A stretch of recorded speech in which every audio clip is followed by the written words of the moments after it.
This is the RV Advisor Podcast with your host, Tom Alexander. Get all the latest information, trends, advice from experts, stories from the road, and more in the world of recreational vehicles. Now, here's Tom. Welcome to the RV Advisor Podcast. My name is Tom Alexander, and joining me today, it is Robyne Stevenson. She's a contributor to Travel Awaits, and she's on the road right now.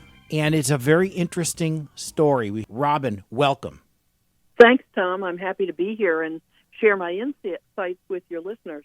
Yeah, we're really interested in hearing this because, you had said in an article that just published on Travel Awaits that it's sort of like a bad science fiction movie.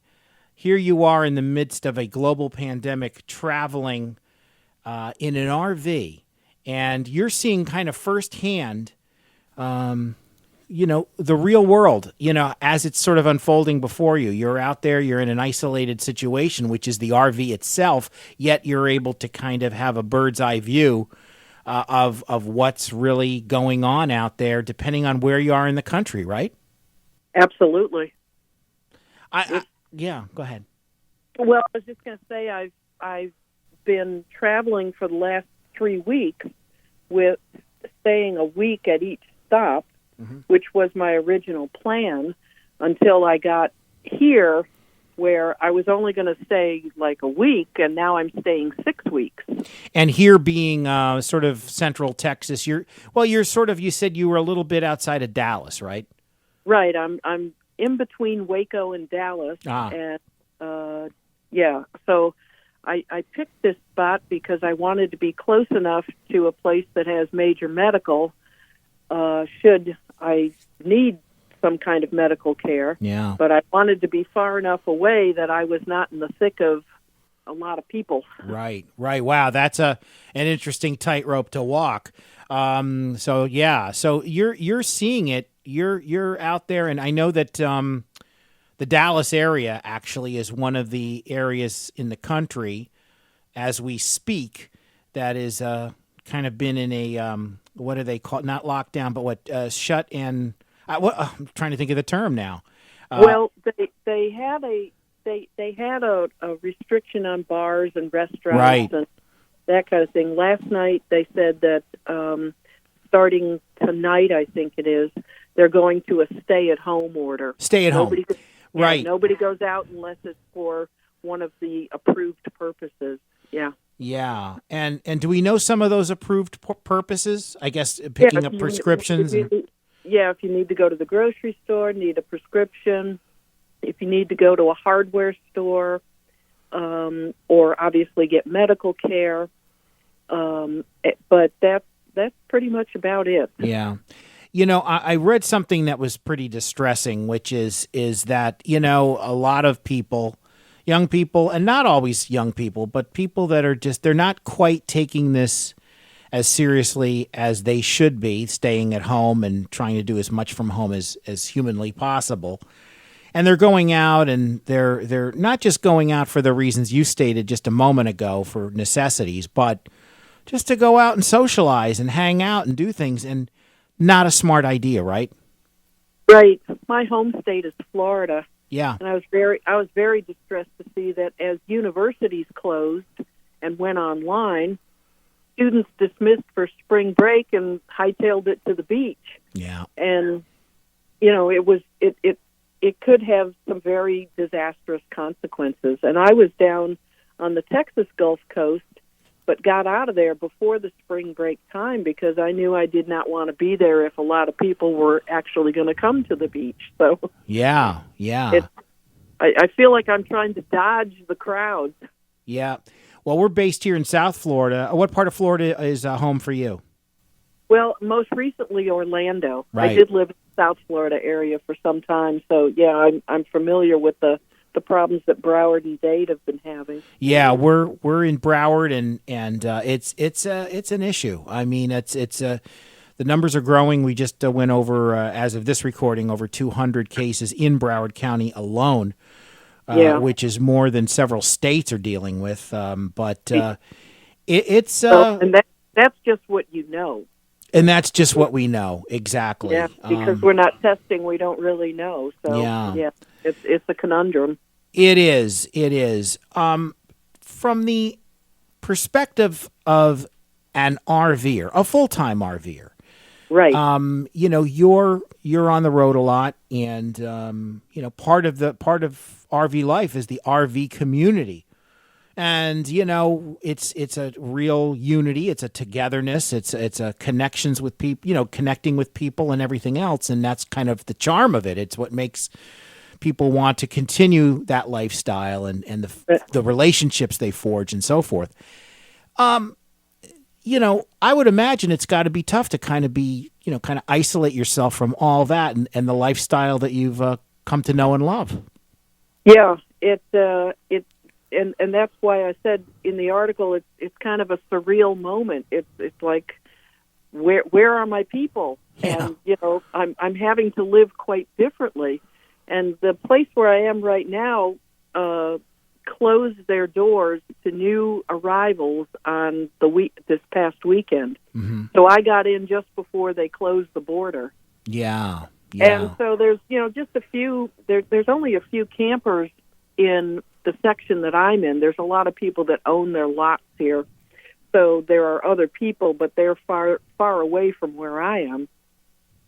So it's just very odd, and I've met the other people that are staying here, but we keep our distance, and there's no campfire to be had. There's no, there's no place to hang out and sit and chat and whatnot. So yeah, that's all. It's a bit disturbing, but it's also we're in a very lucky position to have our own little quarantine unit. Yes. It's interesting you say that, because that is really what RVs have become, and they're self-contained, and you can live and function inside the four walls of an RV, and it's in fact, we here at the RV Advisor are helping put together a fund for people to help out by sending RVs and actually setting them up as quarantine units for medical personnel and civil servants and that kind of a thing, so that they can try to stay well. And it's critical that everybody does their part. And I want to just say that it really is important.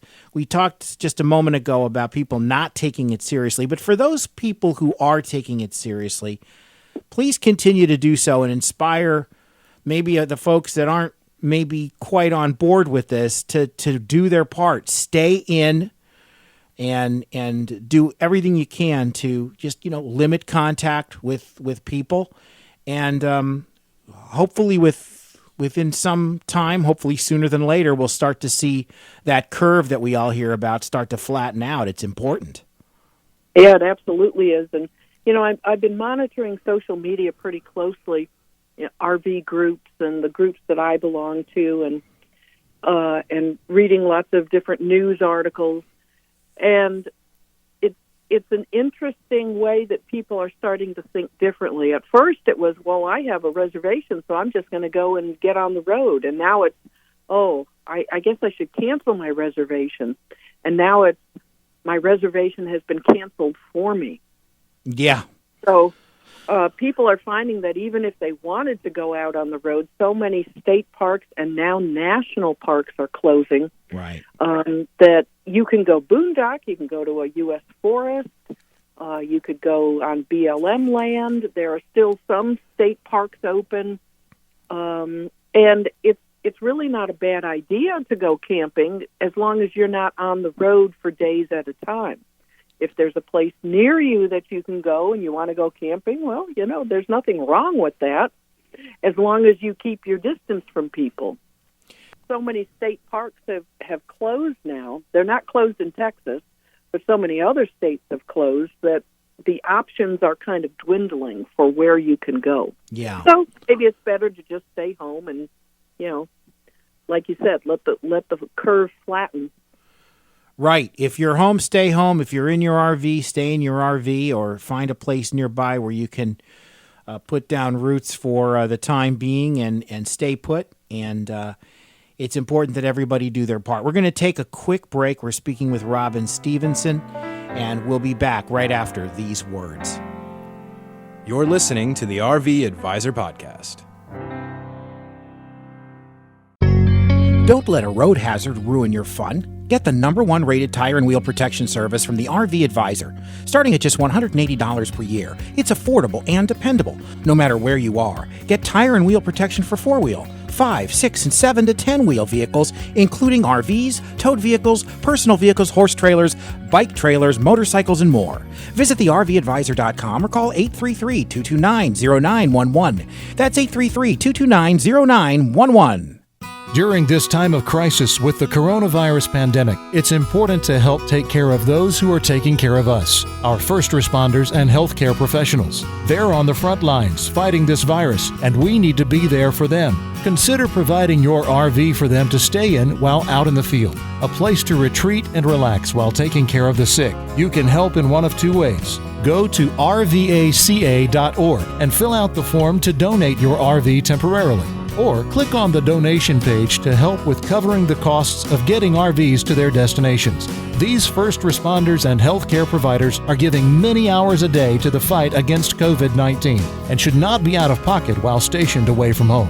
RVACA.org is a 501c3, so your donation of your RV or financial gifts are tax deductible. Please, now is the time for America to unite in the fight, because together we can win. Visit RVACA.org today.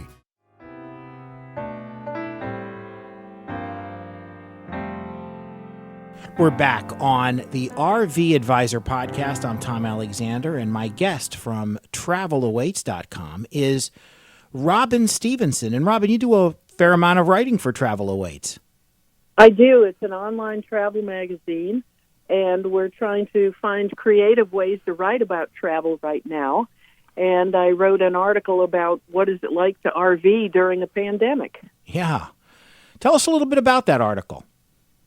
Well, basically, I tried to say, hey, everything is changing very quickly in real time, and that, people should decide where to go and stay there, make a plan, and understand that, state parks, national parks, other parks are closing and that your options might be limited, and then try to find creative ways to spend your time.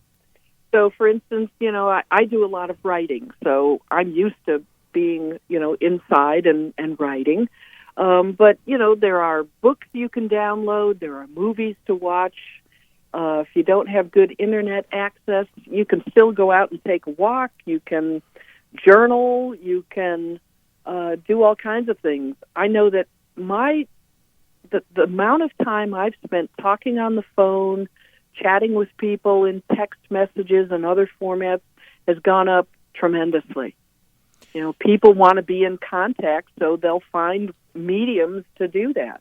And it's kind of nice, connecting with people more than I normally have. I don't take it for granted anymore. Yeah. Under normal circumstances, if everything was back the way it was, let's say a month and a half ago, well, take us through a normal day for you. Take us through a typical day for Robyne Stevenson. Well, normally, and I had all these plans in place. Normally, I would be parked somewhere, and either, if the place has trails or other places to be outdoors, I would be doing that.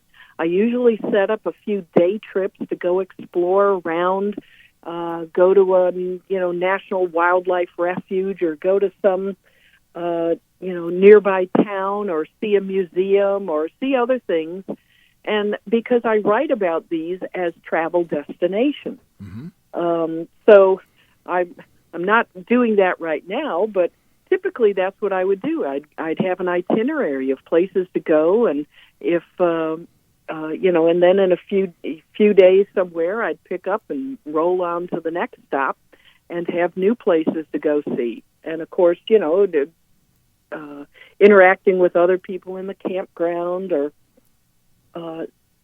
in fact, I have even been a camp host, and done other things like that where I stay put for longer than just a week or two. Yeah. But I write both travel articles. I write fiction. I finished a novel this year. Oh, no kidding! Wow, that's great. What's the story? Well, it's actually historical fiction about a woman who joins the suffragist movement in 1915 Philadelphia, and it's about how she navigates the social realm as well as the new political realm, and it's actually a love story as well as the historical elements of what she's experiencing as a young woman in that time. Wow, that sounds very interesting, and that's available now? Not quite yet. It should get published this summer. Oh, wonderful. That's the plan. Well, let us know, and we'd love to share that with our listeners. Not about RVs, but still. That's okay. You know what? You read it in your RV, then it's about RVing. There you go. So that's great. And congratulations on Thank you. On that. I know it's a major accomplishment. I have a very good friend who's a award-winning novelist, and I know he shares sometimes his the travails, the trials and tribulations of getting through a novel. It's a long process. I can. It is. It's very up and down, but it's also very gratifying. The journey is well worth it. Yeah. No, that's terrific. So well, we really do appreciate your time. If you can share one more time where folks can read your articles, and if they want more general information on just stuff you do, tell us the website again. Sure. It's called TravelAwaits.com, and the article I wrote is "I'm a full-time RVer. Here's what the coronavirus outbreak means for me." Okay. And I'll also be writing a second article as a follow-up to that based on my current situation. So. All right. Well, listen, we appreciate your time, and we certainly hope you stay safe and healthy, and we look forward to having you join us again sometime, hopefully when the novel comes out. All right. Well, thank you, and same to you and all your listeners. Thank you. Our guest has been Robyne Stevenson. She spoke to us today from near Waco, Texas. This is the RV Advisor Podcast. I'm Tom Alexander. Thanks for listening. See you next time. So long, everybody. You've been listening to the RV Advisor Podcast with Tom Alexander. This podcast is produced in association with Studio Alpha and Alexander Productions in Miami. Visit thervadvisor.com for more.